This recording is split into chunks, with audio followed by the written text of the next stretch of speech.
guys, it's Brandy here, and I'm a survivor of narcissistic abuse. Today I want to talk about the healing process again. Like I've touched on it a few times in the past, but I do still get a lot of questions on it, so I just figured I'll just cover some more of it. Well, anyways, it's not going to be easy. It's not like in the movies where you just walk off and the sun shines out of your butthole. You know what I mean? I mean, there's going to be withdrawal anywhere from just like a drug, anywhere from like 4 days to like 3 or 4 weeks. You might be fine, and then boom, it's going to hit you, and then you're going to notice that they're gone because they've been a constant. Even if it's been a pain in your butt, they have been a constant in your life for years. And you're trauma bonded to them, you're addicted to them. It's an addiction ship, and they're going to be suddenly gone. And just like drugs or alcohol or like food or just anything like that, gambling, you can be addicted to people too. And that's going to be a hard, long process, but it doesn't have to be as painful as you think it is if you get to see the whole picture. Because a lot of people go through their graves unhealed because they don't look at the whole picture and they can't wrap their mind around the fact that they were conned and used by someone who doesn't have the ability to love you. You were tricked into it essentially, so the narcissist can get their needs met.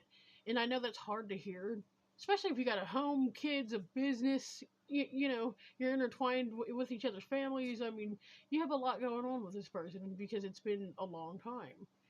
And you may get physical symptoms of panic attacks. You're gonna stay up all night because you can't sleep, or you might sleep too much. I mean, you might start eating or losing weight. You're gonna have to go to a doctor, and you might have blood pressure issues, medical issues from when you were with them, stomach issues, the whole enchilada. If you need therapy, go to therapy.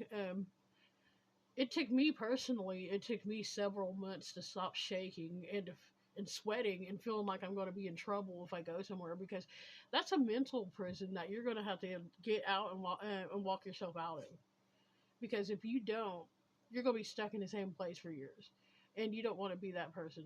In a and you don't want to bleed all over new people, things like that, and nobody wants to do that. But the thing is nobody's told how to heal and get better.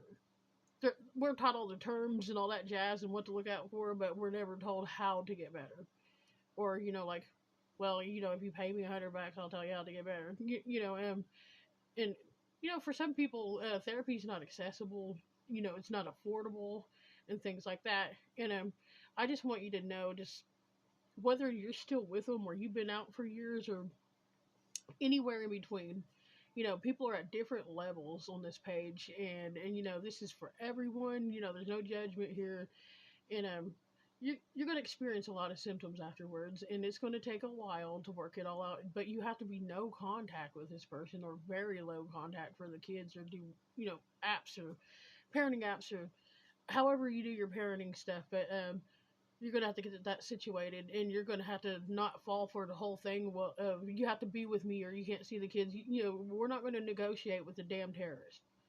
That's not what's going to go on, because you're not going to get better like that if you just keep giving into all the narcissist demands. And half of it's scare tactics, because they can't just take the kids in the house and all that for no reason unless you just let them. You know what I mean? Um, they scare you into thinking that they have all the power and you have none, and you have just as much rights to everything as they do. You know what I mean? And so, don't let them trick you out of things, and don't let them stall you from getting better, because that's the ultimate goal. And they're going to say and do anything and to put roadblocks in your way. They're going to come hoovering you back whenever they know you're moving on. I mean, they want to keep, they're time wasters, guys. They want to keep you stuck, and that is the main goal, because they're selfish. They can't get their needs met if their supply went away. You know what I mean? I mean, they'll discard you as soon as they find someone. But if you're around, you're accessible, you're usable, they're not going to leave you alone. Especially if you leave them first, they're going to stalk the crap out of you, and they're going to say stuff that's out of line. They're going to accuse you of stuff you didn't do, and post separation abuse is very freaking real. Okay. In fact, it can be worse than when it was when you were with them, and that's what makes you go back too. You're like, man, they'll leave me alone if I just go back. But like I said, we're not going to negotiate with terrorists. You know, you deserve a life where you're loved and you're cherished, and you're just as important as the other person. You deserve reciprocity, peace, and someone to love you back the way you love them. Thank you.